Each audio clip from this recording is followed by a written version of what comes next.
اب آدم علیہ السلام ته فرمای آدمه ستا د اولاد سره حساب کتاب شروع کومه تو درېږه ګوره ورته.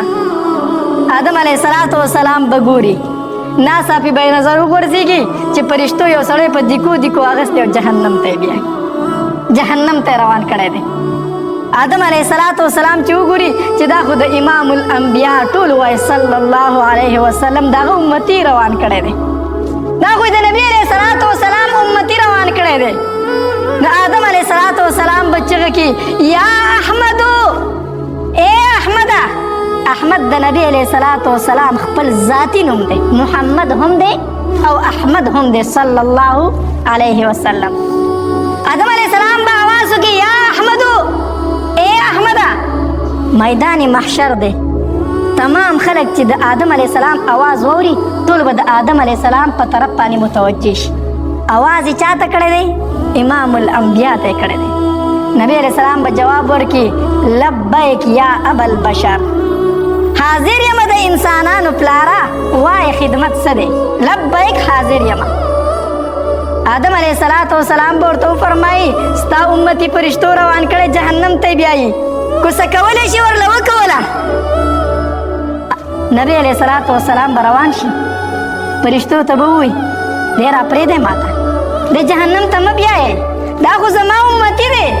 فرشتې به ورته وایي نه عمر نه، مونږ ته د الله د طرفه امر دی، مونږ ته د الله د طرفه حکم دی، مونږ به دې جهنم ته بیایو پرېښودی نه شو.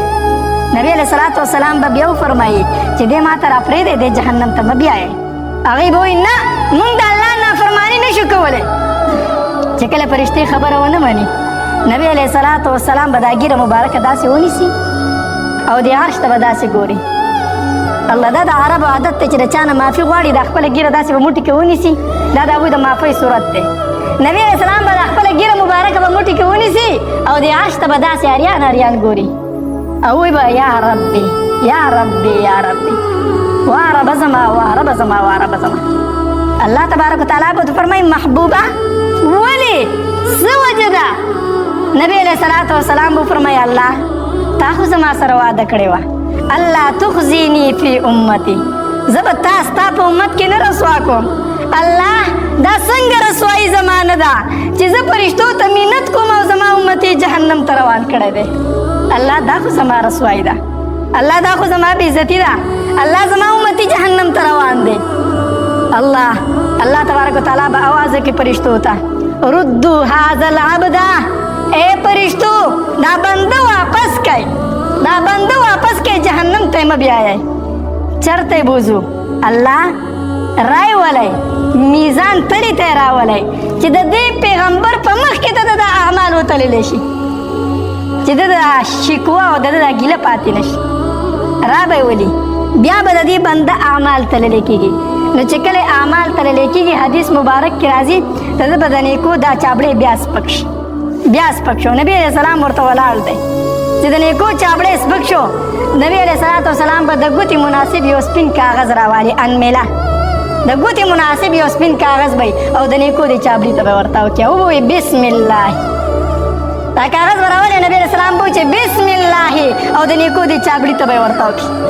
چې ورته وکړي د نیکو چابړې به ځمکې له راشي، د ګناهونو چابړې به سپک شي.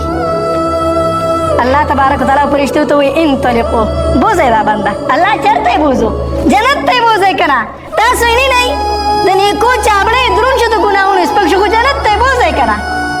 دا فرشتې چې دا الله دا بنده روان کړي نو دی به دې فرشتو ته ووایي ما له لږ مهلت نه راکوئ.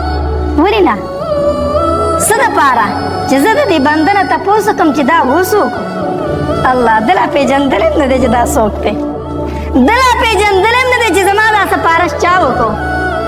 دی چې مخامخ شي نبی علیہ السلام ته او د نبی علیہ السلام په دې مخ مبارک د ده سترګې پرېوځي. الله د نبی علیہ السلام مخ مبارک الله دې دیدار نصیب کړي. نو الله ولې عجیبه حسن ورکړی دی نو چې ده د نبی علیہ السلام په دې مخ مبارک سترګې پرېوځي نو دی به وایي ما احسن وجهک ما احسن خلقک، و الله درله کوم ښایسته مخ درکړی دی، و الله کوم څنګه ښایسته پیدا کړی یې. من انت، دا خو راته ووایه چې ته یو څوک و، ته خو راسره خپله پېژندګلي وکړه که نه؟ څومره ښایسته انسان یې، ته یې څوک و؟ الله دی ورته وایي انا نبیک محمد، زه خو ستا نبی محمد یم کنه. ده پېژندلی هم نه دی چې دا څوک دی. هغه به ورته وایي چې زه خو ستا پیغمبر یم کنه. ستا نه دا یېرو زه به په میدان محشر کې موجود یم او زما امتي به زما نه جهنم ته ځي. تا خو زه هېر کړی ومه خو زما نه ته نه وېرم، زما نه ته نه وېرم. د الله پیغمبره ته زما پیغمبر یې، ته زما سفارش کوونکی. ها دا څه و تا چې دې چابړي ته ورته وکړلم، تا دې چابړي ته ورته وکړه څه و؟ نبي علیه الصلاة والسلام به ورته فرمایي هذه الصلاة کالتي كنت تصلي علیه. دا خو هغه درود شریف و چې دنیا کې تا په ما باندې ویلي، دا خو هغه درود شریف و.